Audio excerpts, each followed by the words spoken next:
All right. Comedian Leon the Jokester here, man. So, this video is gonna be special too, man. This is the question that I get a lot.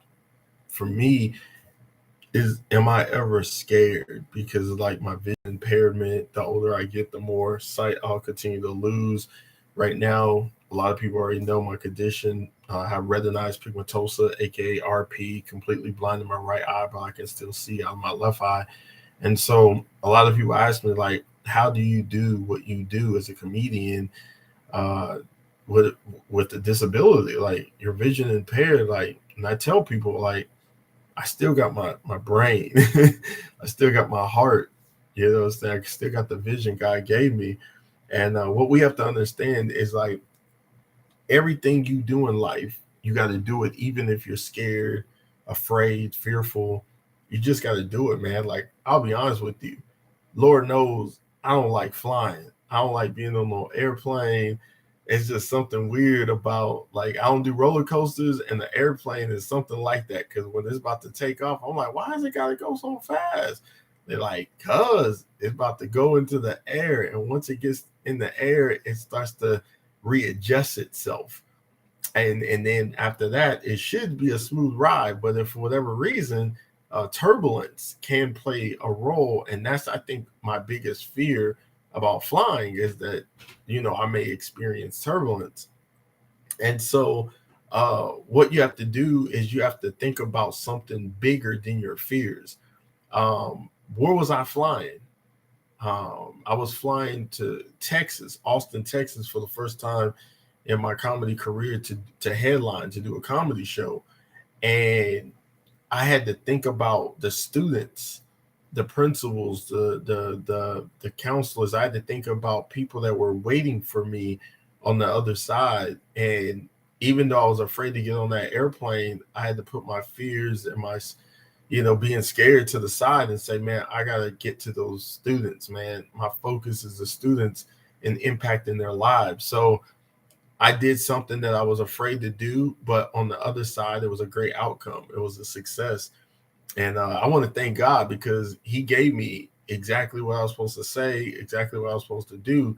And that's how it was a success. Because one thing I always tell people, like, when you start getting on airplanes and people are paying for round trip tickets and all that stuff, like, you better make sure you about to bring it because the last thing you want is to be booked by an organization or school or college or nonprofit or corporate company, and you're not ready, or you're a disappointment, or they're thinking like, man, we just wasted thousands of dollars paying for him to come. He wasn't ready or she wasn't ready. But one thing about it, man, even when I was in the hotel, like I had TVs, I had everything. I mean, two beds. I mean, they hooked me up. But the thing about it was I didn't see that stuff. Like what I saw was I'm about to be on stage in like 3 hours. Let me use that 3 hours to just keep going over my stuff.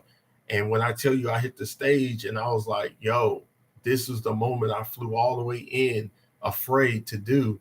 And bam, here we go. When I say that was like the most phenomenal crowd of all time, they were bubbling. And in comedy, it's hard to get the shows where they're bubbling. And I related to the Apollo. I even told the person that booked me, I said, man, the crowd, I felt like I was at the Apollo because the Apollo, the crowd is bubbling. So you have to deliver. That means that every little thing you say needs to be on point. It has to fit in your destiny because if you don't, you're just going to ruin the show. They had someone that went up before me. He was just trying to play around, warm things up, but I could tell that it was like, it wasn't working. But then someone was like, it may be working. I don't know. I give them, for trying, man, because it made me feel good to think like, man, he's out there doing this thing. That was a blessing. And so we need to encourage young people to get on that stage more. Don't be afraid. And what I love most about my opening act that day was he wasn't afraid. He was like, this is what I'm gonna do, and I'm gonna do it. And I love him for that, man. I love the fact that he put fear to the side. And I'm the same way. I put fear to the side getting on that airplane, and I was like, yo, I got to get to the people. I got to get to the crowd. Got to get to the people. And so a lot of times you got to understand something too about opportunities and gifts. um, you got to evaluate your circle, evaluate who's in your circle. When I first started comedy, I probably had about 5, 6 people in my circle. But one thing about God is he'll like hold back certain blessings and opportunities and platforms until you get those people out of your circle, because some people are in your circle just to go along with the ride and they don't really do anything. You're like, sometimes you'll sit back and be like, what do you actually do? What have you done to enhance this brand of mine or my vision or my, and so talking is one thing. People talk a good game, but when you put the, you know, that muscle behind it, that's when it matters. Like my tour manager, Big Kev, you know, he got t-shirts being made, and you know, he promotes, he sends emails out, like he does everything that needs to happen. That's why I told him, man, I ever make 6 figures, a millionaire, whatever, like we gonna buy houses in Austin, Texas, for real, bro. Like that's the type of stuff that I be thinking about. Like I had to cut the team down because there was people that were literally holding me back. There was people that were just an interference and a hindrance to